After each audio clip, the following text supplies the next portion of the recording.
think your mom thought you were pregnant?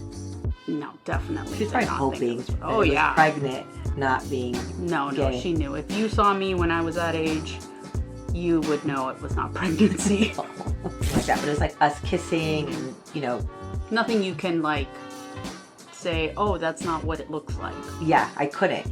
And my sister had told me, guess what, Mom knows. I'm over here minding my business, being my little, cute lesbian self. Demure? My very demure lesbian self. Demure. Demure self. Oh, and, she came over here. She wanted it. She wanted to see what was good with this cute little demure lesbian. Hey guys, welcome back to the podcast. I'm Solange. Today you're Solange. I'm Ava. What do you mean? What was I yesterday? Soli. See, Soli is a nickname I reserve for those that know me well. Now they're all going to call you Soli. And family. I used to hate that nickname growing up. I like it. I mean, now it's kind of stuck. I Solange. just hated having to explain my name. Well, now we showed everyone that we have ADD. Yeah. Anyway, hey guys, welcome back. And today we are going to be talking about our coming out stories. I'm coming out. Dun, dun. I want the world to... Okay, we're not going to sing because I definitely do not have a singing voice. All right, you want to go first? What's your coming out story, boo? So my coming out story was in college. And it was with my best friend at the time who was on the basketball team with me. Right, very typical coming out story. And for me, it was a little difficult because I am from an Islamic household.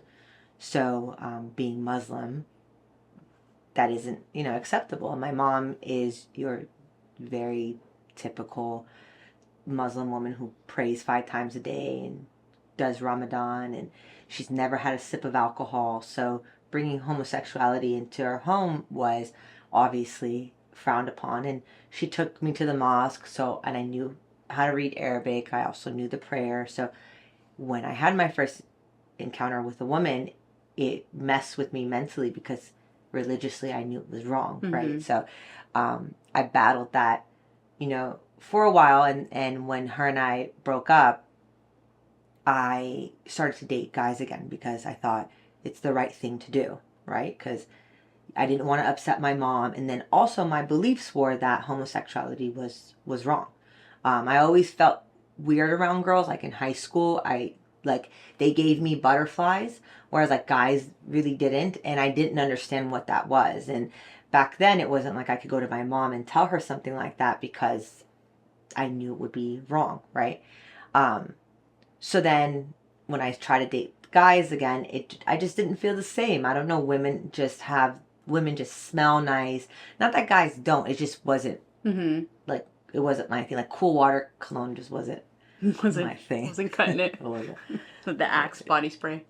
I don't know what that smells like. I just remember Cool Water being like every guy's thing. So then after I just got to know myself and just really kind of figured out that I like women and they like me back too. And that's just, but there was a battle of how am I going to tell my mom? So she found out because I had come back from San Diego and she went through my car and she found pictures of me and my girlfriend. Back then we were always printing pictures out. Yeah. And she found these pictures and she told my sister about it. Are they incriminating photos? We were kissing. Oh. There weren't any nude shots. I'm not. Yeah. It wasn't anything like that, but it was us kissing and, Nothing you can say, oh, that's not what it looks like. Yeah, I couldn't. And my sister had told me guess what, Mom knows? And I'm like, knows what? She's like, knows about you and so. And I was like, crap. And I was so scared. I go home, my mom acts like nothing at all. So I'm like, what the hell? Why is she not mad at me? She's still asking me if I want dinner. And I'm like, this isn't like my mom. When my mom's pissed, she's pissed. There's no dinner for me. There's no talking to me. She's a Leo. So it's fuck you. She's like, fuck you kind of way. But in Farsi. I get cussed out in Farsi all day long. So she was fine. I was like, this is weird. So a week went by and she hadn't said anything to me, and I was like, fuck it, I have to tell her. So I went into her room and I'm like, I know you know. And she's like, no, what? What do I know? And I'm like, No. Mom, I know you know, you saw the pictures. And then she's like, yeah, I did. And she told me, like, it's just a phase. Like, I'm sure you'll grow out of it. And it did lead me to believe that it was just a phase, which is why I tried to date the guys. And I was like, wow, this isn't a phase. What am I going to do? How do I juggle this with religion? And then after that, I don't think I introduced anyone to my mom as my girlfriend. I would date girls, but I wouldn't really bring them home. I think maybe I brought a couple over, but they were just my friend. But my mom, they always know, right? So I would try to stay away from bringing a girl home. And then my mom met Fernanda, which is my wife now, and my mom is absolutely in love with her. Sometimes I think she loves her more than me. She loves her, like, really does, and I'm so grateful for that, because I've always wanted that. Like, you want that, your parents to love your partner, whether you're gay or straight. It's important. And my mom still to this day won't call Fernanda my wife or my partner or my girlfriend. She will say your friend. But she was at your wedding. She was at my wedding. And she walked you down the aisle. She walked me down, and so she'll call me on the phone and say, oh, how's Fernanda? And she'll say, tell your friend I said hello. And I know it's not malicious. It's just, I think that my mom is 82 years old. So an 82-year-old religious Muslim woman going to her daughter's lesbian wedding, right? That's in itself is a huge step, right? Mm-hmm. So I can accept her calling Fernanda my friend. They have a very cute relationship too. So Fernanda cuts her hair. Yeah. So it's great. But yeah, that's my story. It was a good experience. Obviously, I'm happy it happened, because I wouldn't be here. Yeah. But yeah, it's scary. Religion and homosexuality is scary. Yeah. I think that's where a lot of people seem to have this clash. Yeah. With themselves internally, especially if they are very religious people themselves, or they grew up in a really religious household. I did not grow up in a religious household. How did you come out to? I came out at 16. Okay. I was lucky enough to be the youngest of 4 girls, and my oldest sister is also a lesbian. So I call us the bookends. Oh, I like that. So I came out, and there's a pretty big age difference between us. There's like 19-year age gap between my oldest sister and I. So she had to come out, obviously, before I did. And her experience wasn't the same, which I find to be quite interesting, that we both came out to the same person.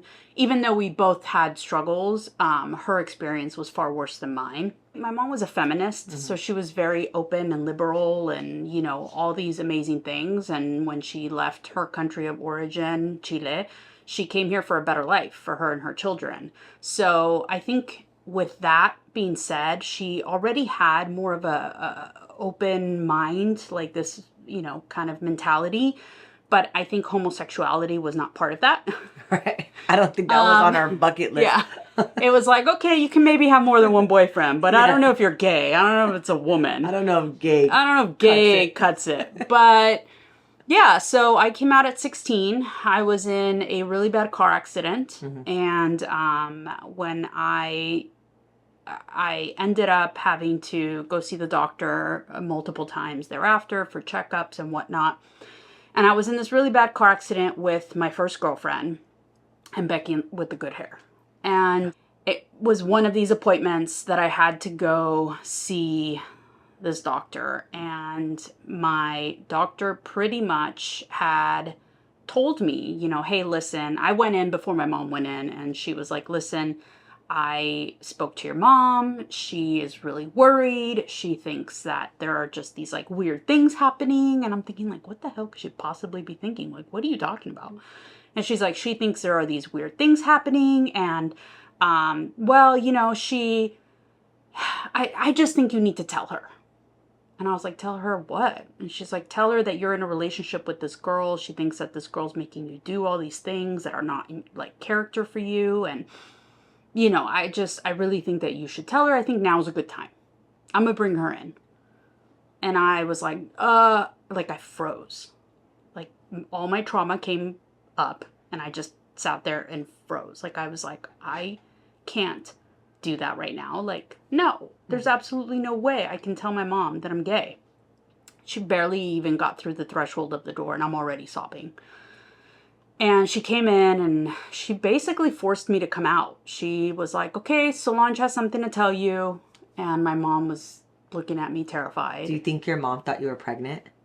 No, definitely. She's probably hoping that oh, it was yeah. pregnant, not being No, gay. she knew. If you saw me when I was that age, you would know it was not pregnancy. We should put up pictures of us from that age. Yeah. So I told her. I like sat there and I looked at her and I was like, Mom, I'm gay. Did she cry? She started crying because I think because I was crying. Oh, okay. So I started crying because I just felt guilty. Like I felt this sense of shame and guilt. Mm-hmm. And I knew I was gay at a very young age. Like I knew that I was different. I knew that there was something different about me since I was very young. Like I can probably remember the first time I felt something towards a girl.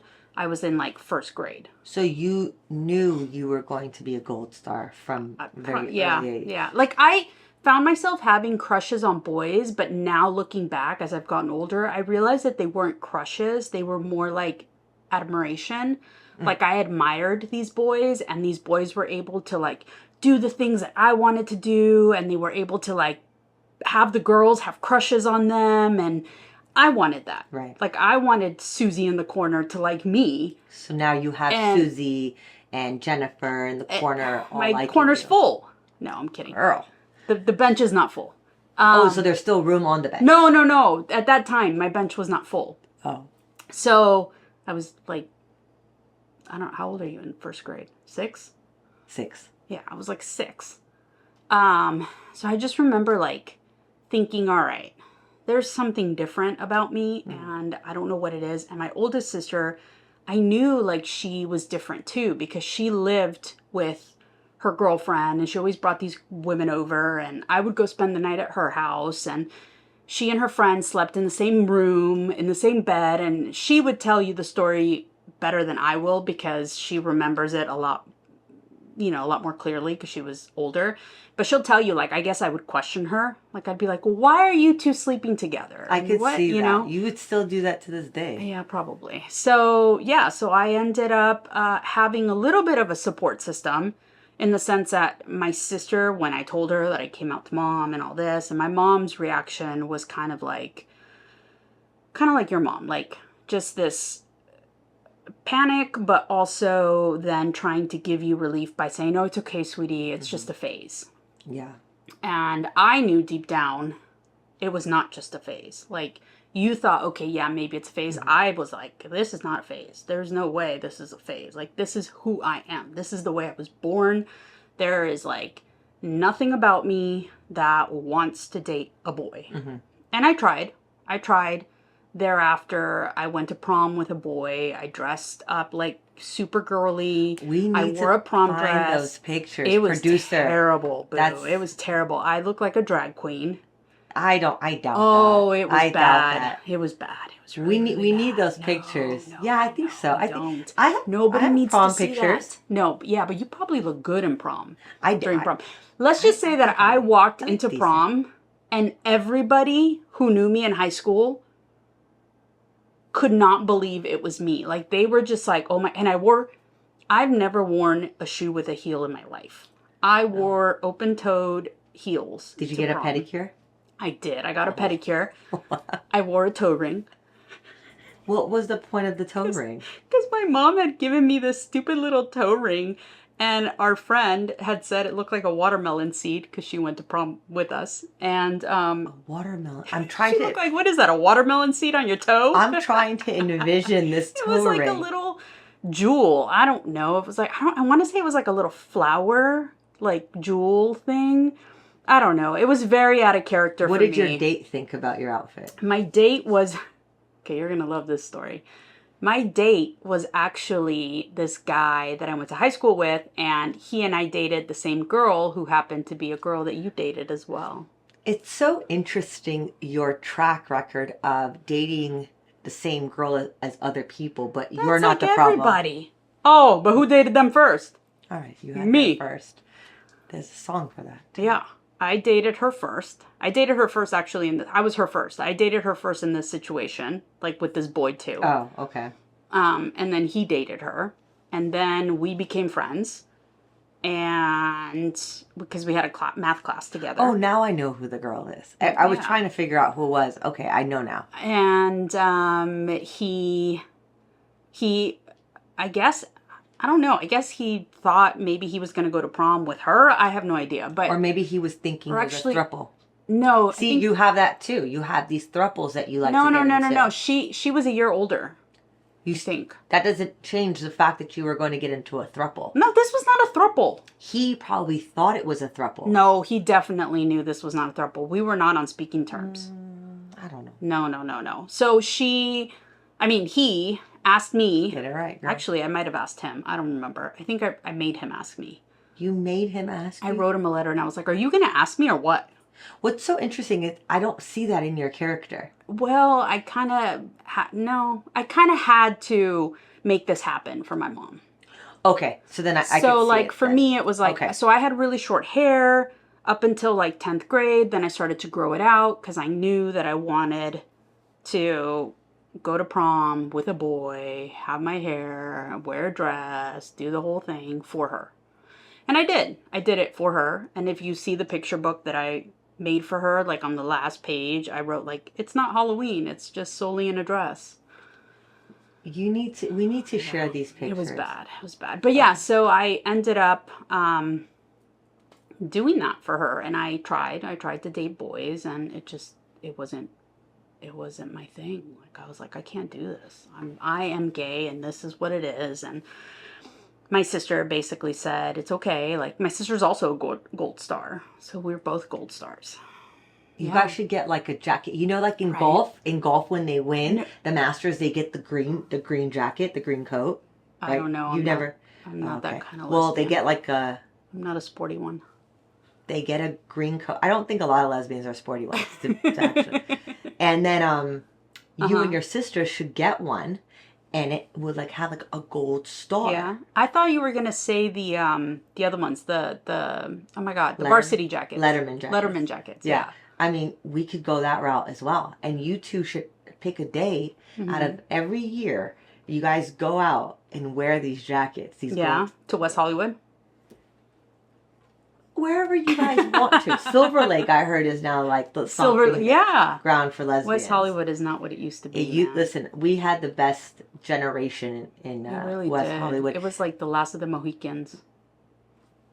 Like there was no other lesbian bars out there now. No, because boys. My theory is all the lesbians wanted to have kids and make a home. That's my theory. You know what I think it is? I think it's that lesbians will attach themselves to two women will attach themselves to one another. They'll go make a home. Right. And they'll be together forever.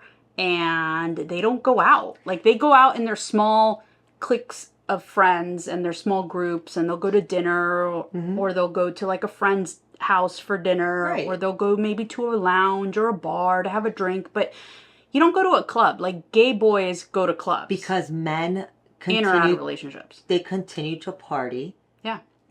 And they mature later on, and they don't have the biological clock.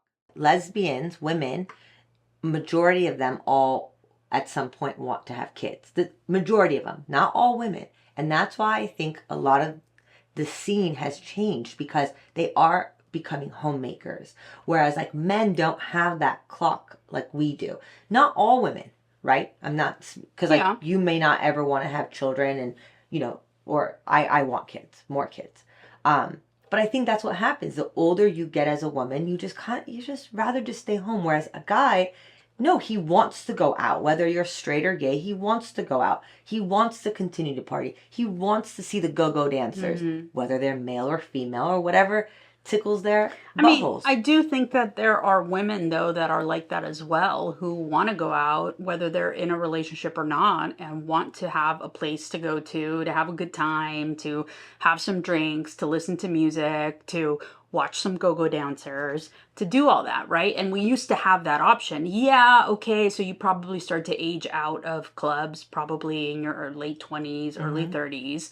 At least that's when I started to age out of the club, and I was like, okay, this is just not my scene. You just aged out. But I earlier. aged out at like 21. You did. I just was not, I'm an old soul. I was never really into clubs and partying and drinking and all that. But I do think that the minute I got into a long-term relationship, you know, I think it's a lesbian thing. I think that we just decide to be home with our partners rather than going out to a club. That's what I'm saying, because it's a women thing, right? So then you put two women together, then it's less. I do wish that there were things that we could go to now, and I think that Silver Lake, from what I heard, has some things. We should probably go check it out. One weekend. Yeah, I definitely heard Silver Lake is where it's at now, but with some lesbian nights. WeHo was the shit. WeHo was the shit. Like, for anyone that lived in that era of going out to West Hollywood, Wednesday night, Thursday, Friday, there was always something. Saturday, and there were gay bars for men, and then there were lesbian nights, and it was fantastic. It was so much fun. For other age groups too. There was like East West, which was like the older lesbians. The older ones. Where we would be now. Yeah, we would be there now. The sophisticated ones, I remember. Sophisticated lesbians. The ones with money. Yes. Not us young, starving lesbians. Oh my God. And what was crazy is that we would go out during the week, and then in the morning, I remember having to go to work. Oh, that was brutal. And it was brutal, but now you can't catch me doing any of that. No, definitely not. But, you know, what advice would you have for lesbians or women or men that are coming out later on in life? My advice to anyone coming out later in life, I guess stick to who you are and what you like, and if you want to come out and be out to only a close group of friends at first, I think that's fine. If you want to come out and announce it to the world, I think that's fine. But I do think that it's much easier to come out now in this day and age than it was back then for us, but also for older generations. Like, I know my sister's coming out story was a lot rougher, and it was a lot rougher back then.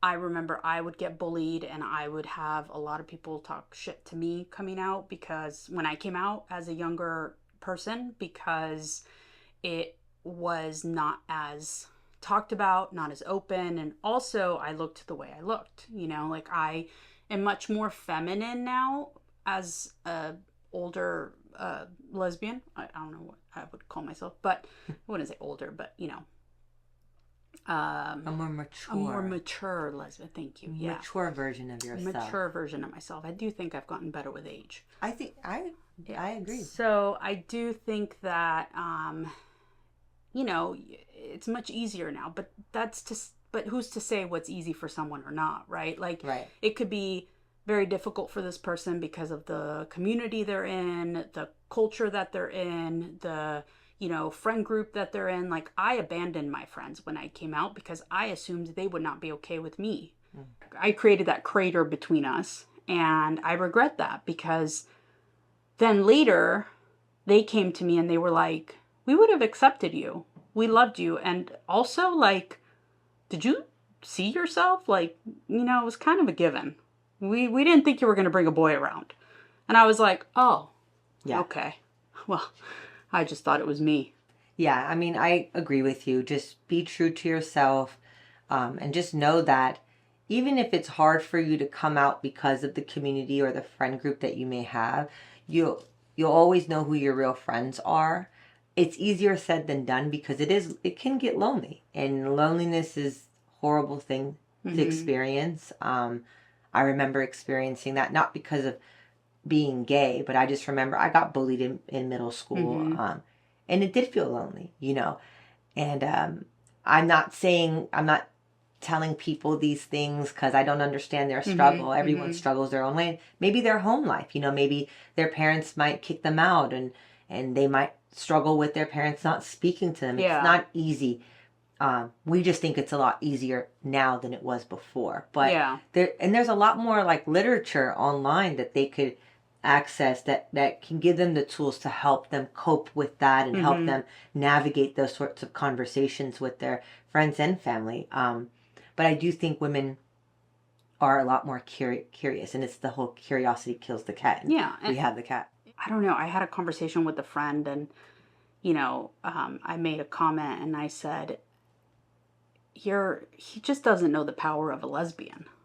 Who doesn't know the power? Her partner. Her partner doesn't know. Her partner. It was a conversation we were having. I don't want to say too much, but it was a conversation we were having, and her partner was like, well, I don't see this person having a crush on that person, blah, blah, blah, blah, blah. And I looked at her and I said, well, he doesn't know the power of a lesbian. Oh, okay. Yeah. Yeah. Because you get the right girl. Yes. She can, persuade. She can, without even trying to. Without even trying, because a lot of lesbians will tell you they were pursued. They did not do the pursuing. I've always been pursued, and when I've been pursued, I've never even known that the person had a crush on me, because I'm just like, oh, they're not gonna like me. I'm not their type. I'm this. I'm that. Like all the time. Or you assume that because they're straight, they're not going to be into you, yes. right? So you just kind of discard it and you're like, I'm not even going to attempt that. Right. She's straight, whatever, blah, blah, blah. And I think a lot of people assume, and I would call this a stereotype, that, oh, she's a lesbian, she's going to turn you. Oh, yes. She's a lesbian, she's going to come after you. Yes. You better watch out. Maybe even in the gay boy world, this might be a thing, but I definitely feel like, no, it's the other way around. Yes. I'm over here minding my business, being my little, cute lesbian self. Demure? My very demure lesbian Cutesy, self. Demure. Cutesy, demure self. Oh, and, man. She came over here. She wanted it. She wanted to see what was good with this cute little demure lesbian. Yeah. No, I know. I've seen it. I've seen it happen. I've experienced it.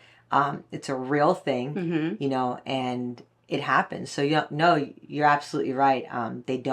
They underestimate the power of a lesbian, especially a cutesy demure one. Especially a demure one. Yeah.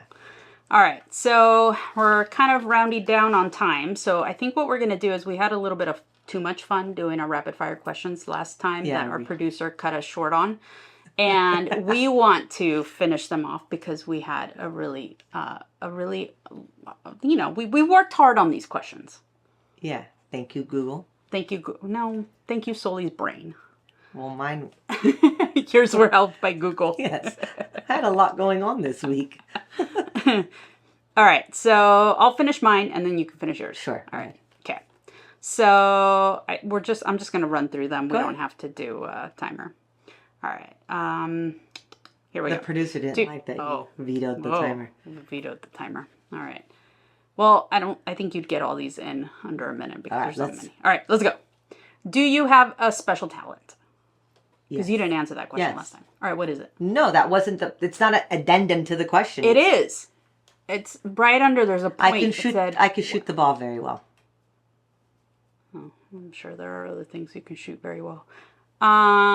Your favorite curse word we got? Okay, night owl or morning bird? Night. Your favorite pair of sneakers? Jordan 11 Columbias. For those that don't know, Ava is a sneakerhead. Yes. She owns an old school one though. She owns so many sneakers that they're not even all in her own house. No. My mom's house. And her wife doesn't approve of that. No, she cried when we were moving in together because she was like, where's all your shit gonna go? That's actually a very true story if you ever ask her. Oh, I know. She told me. Okay. You can meet anyone dead or alive. Who would it be? Michael Jordan. Oh, no. Kobe Bryant. Oh. Kobe Bryant. Sorry. I'm not a Kobe fan, but I know you are. You win the lotto. What's the first thing you buy? Land for my wife. Aww. Yeah. She's gonna like that one. Yeah, that is a dream. Yes. Your dream car? Oh, a Ferrari. Red. I could see that. Yes. Pizza or burger? Burger. You're on a deserted island and you can only bring 3 things. Microphone. My wife. And I have to say my kid. Well, you can say your family and group them Okay, all fine. in one. So my family, a microphone so we could continue recording while I'm on the island, and a life straw so I can have water. But no food? I'll hunt it. Oh, okay. All right. Those are good. Yeah. I like those. All right. Your turn. All right. Do you think you would make a good spy? 101,000,000%. I know. Night or morning person? Morning. Would you rather have physical strength or mental strength? Mental. What's your go-to karaoke song? I don't do karaoke. No, if there was a gun to your head, like the producer was looking at you crazy and said, "Sing this song." What's the song you're singing? Biggie. What song from Biggie? Big Papa. God. Yeah. I love it when you call me Big. Pop. Yeah. Yeah, Right. that one. Do you use public restrooms? Yes, but I hate to. Ugh, cringe. Me too. What is your most strongly held belief? Oh God, you got deep.